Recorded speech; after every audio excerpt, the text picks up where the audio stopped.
Marvel Detailer Blog YouTube channel. Just want to go ahead and talk about this weekend's project with my own car. It's a 2007 Volkswagen GTI, and this was the first car I ever paint corrected in my life. And I used, you know, chemical guy stuff. I didn't know what I was doing. I used a pad for the whole vehicle with a Torque-X, which is not a high-grade polisher. So needless to say, the car has some swirl marks, some minor imperfections, a lot of marring and stuff like that.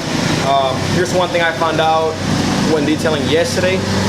This car seemed like somebody washed it with a wire brush. So anyways, I just want to talk about a couple things, the process that I use. Obviously, 2-bucket wash, chemical decontamination, clay bar, all that.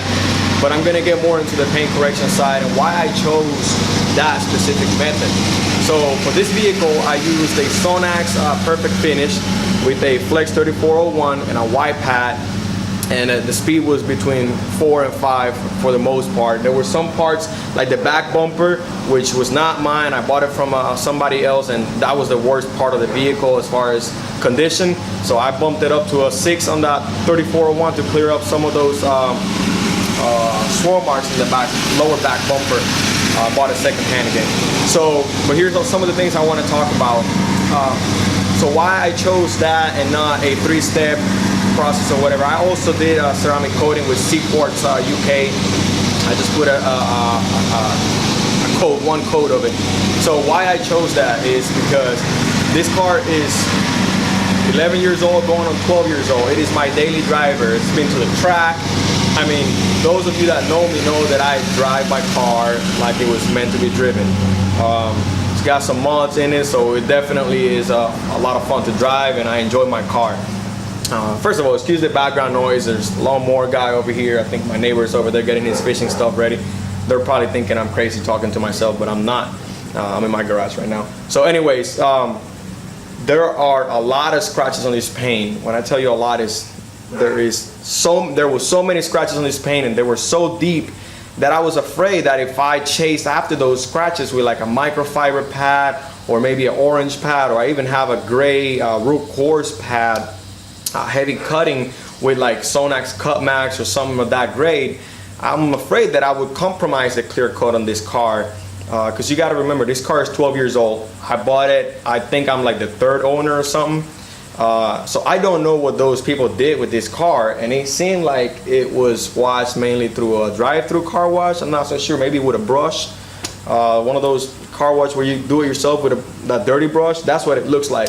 There's like thousands of scratches, like tiny little scratches all over the vehicle. And I know they're not swirl marks because they go like this, like that, and that way, and this way, you know.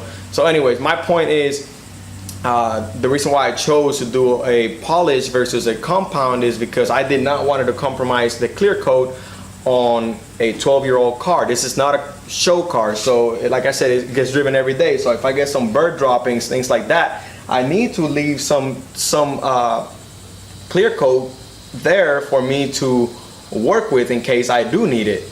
Like I said, it's not a show car, so I'm not so concerned about those scratches on the vehicle.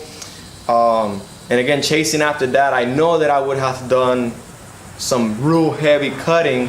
This clear coat is pretty hard, so I would have to gone after it very aggressively. I don't have a paint meter, and even if I did have a paint meter, which a lot of people will argue, even if I did have a paint meter, all the paint meter is telling you, as far as I'm concerned, is the distance between bare metal and what you can see on the paint, which should be your clear coat. So I don't know how many layers of clear coat there are versus how many layers of paint. So again, I didn't want to compromise my clear coat. So where I'm going with this video, you know, hopefully this can help you choose the right service for your vehicle when you go to a detailer or you go to do it yourself. You know, think about those things. A lot of people say, oh, easy, you know, paint correction is easy. You know, compound, polish, coat, or protect, right? It goes beyond that. You know, there's a lot of things you have to think about. You have to think about the hardness of the paint. You have to think about how old is the vehicle, the way it's driven. Not every vehicle out there is a good candidate for a 3-step paint correction. So let that sink in. Hope you guys enjoyed this video. It's a quick video, just so you know. This is my first YouTube video, so if you liked it, you know what to do. Yeah, I'm about to say it. Hit that like, hit that subscribe button.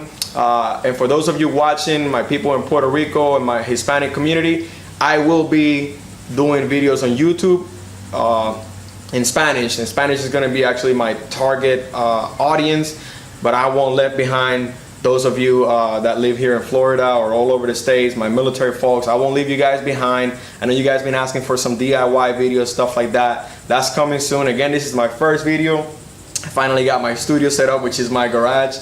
And I'm gonna take you around the car. Stand by. All right, so here she is. I'm taking you around the vehicle. Hopefully you guys can pick up some of the scratches that I'm talking about. Maybe, maybe not. There you go, you can see some right there. So those are all over the vehicle. I mean, and again, I'm not chasing after them. It looked like a cat just had a party on top of my car. Again, before I bought it, this car is garage kept. I also went ahead and redid my headlights. They look brand new. I also coated them. Coated some of the plastic trim on the vehicle, whatever is left. Next thing to do is my wheels. They're all scratched up and banged up, so I'm gonna go ahead and restore them myself and see how that works out. That's not on the car. But anyways, hope you guys enjoy this. Just talk about the car. This is a Unitronics Stage 2 car. Supposed to have like 260 to the wheel, 300 torque, something like that. BC Racing coilovers, drill slotted brakes, lighter wheels. I'm not sure what brand. I think they're MITs or something I got out of Craigslist. With some good tires, and it's a lot of fun to drive. Anyways, thank you guys for tuning in. If you guys see me out on the road, honk at me, wave at me, and just so you know, it is not built for your approval.